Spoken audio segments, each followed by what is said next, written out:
which is the basis of the creation of Pakistan.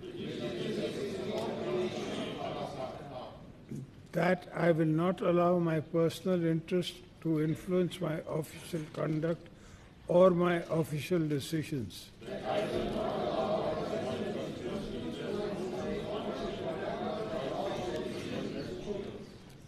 That I will preserve, protect, and defend the Constitution of the Islamic Republic of Pakistan.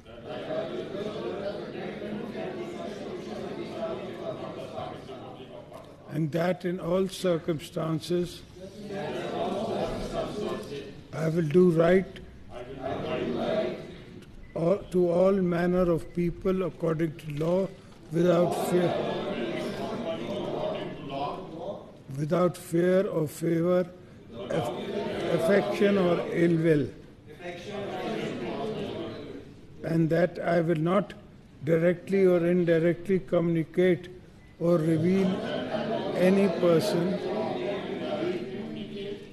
any matter which shall be brought under my consideration or shall become known to me as Federal Minister, except as may be required for due discharge of my duties as Federal Minister,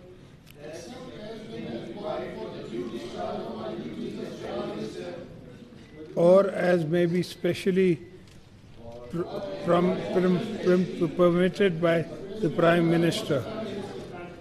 May Almighty help and guide you. Ameen.